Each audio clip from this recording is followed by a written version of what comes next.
પરીક્ષણ કરતી એક મહિલાને ઝડપવામાં આવી છે. ક્યાંથી ઝડપવામાં આવી? ગત તારીખ 6 એપ્રિલ 2025ના રોજ રાજકોટ શહેર એસઓજી પીઆઈ SM જાડેજાની ટીમને એક સચોટ બાતમી મળી હતી કે રાજકોટ તાલુકા પોલીસ સ્ટેશન વિસ્તારમાં આવેલ સીતાજી ટાઉનશીપમાં એક મહિલા જેનું નામ છે સરોજબેન હિંમતભાઈ ડોડિયા, તેઓ ગેરકાયદેસર મહિલાઓનું ગર્ભ પરીક્ષણ કરે છે. આ બાબતની જાણ થતા એક ટ્રેપ ગોઠવવામાં આવી, જેમાં RMC અધિકારી તથા રાજકોટ સિટી પોલીસની મહિલા કોન્સ્ટેબલની પણ મદદ લેવામાં આવી. આ ટ્રેપના અંતે આ મહિલા સરોજબેન ડોડિયાને પકડી લેવામાં આવેલ છે અને આ મહિલા વિરુદ્ધ રાજકોટ તાલુકા પોલીસ સ્ટેશનની રાજકોટ તાલુકા પોસ્ટેમાં BNS ની કલમ 91 તથા 61 મુજબ ગુનો નોંધી વધુ તપાસ તજવીજ ચાલુમાં છે. આ મહિલા પાસેથી 4 લાખની કિંમતનું એક સોનોગ્રાફી મશીન પણ કબજે લેવામાં આવ્યું છે. આ મહિલા વિરુદ્ધ અગાઉ DCB પોલીસ સ્ટેશનમાં PC-PNDT act reconception and prenatal diagnostic technique act મુજબનો ગુનો નોંધાયેલ છે. એનો મતલબ કે 2021 થી તો આ કરતી જ હતી, પણ એના પછી 10 મહિના જેટલું જેલમાં હતી. ત્યારબાદ કેટલી વાર કર્યું છે, કોનું કર્યું છે ને એ બાબત ઉપર હજી વધુ તપાસ તજવીજ આ રિમાન્ડ દરમિયાન પ્રશ્નો પૂછવામાં આવશે. ગ્રાહકો જે છે તે કેવી રીતે કોન્ટેક્ટમાં આવતા? દલાલની વાત આવી છેલ્લા 1 મહિનાથી SOG શાખા આ મહિલાની પાછળ હતી, જેમાં 2 અમારી મહિલાની હેલ્પ અને આરોગ્ય અધિકારીને પણ આ વાતની જાણ કરવામાં આવી હતી. ત્યારબાદ વચમાં એક એજન્ટ રાખી છે, એનું નામ છે કીર્તિ.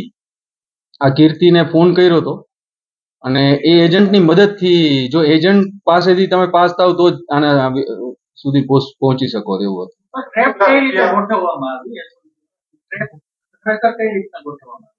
આ ટ્રેપમાં આરોગ્ય અધિકારી અને 2 મહિલા, જેમાં 2 મહિલાને એક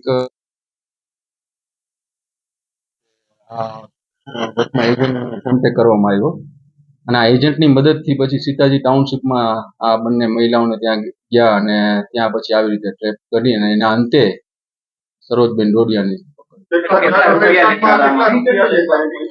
20,000ની ફી નક્કી કરવામાં આવી હતી, પણ થોડીક બીજી રકજક થતા 16,500માં પછી છેલ્લે નક્કી. એ બાબત ઉપર હજુ વધુ તપાસ તજવીજ રિમાન્ડ દરમિયાન એને પ્રશ્નો પૂછવામાં આવશે. એને હોમ કેર નર્સિંગનો અભ્યાસ કરેલો.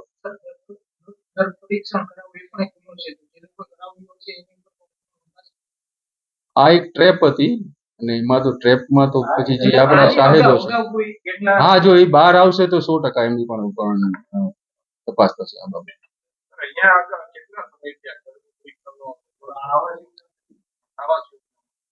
આપણે 2021 થી ગણીએ તો લગભગ 3-4 વર્ષ તો થઈ ગયા, પણ હજી વધુ તપાસ આમાં આપણે રિમાન્ડ દરમિયાન એમના રિમાન્ડ લેવા ગયા છે ઇન્વેસ્ટિગેશન ઓફિસર. રિમાન્ડ બાદ વધુ આમાં તથ્યો બહાર આવશે. ફ્લેટ એનો હતો નહીં, એક પારુલબેન કરીને એક નો છે, તેને એની પાસેથી લઈ લીધો છે લખાણ કરી, અને એને કોઈક મદ્રાસીને આમાં ભાડે પણ રાખે.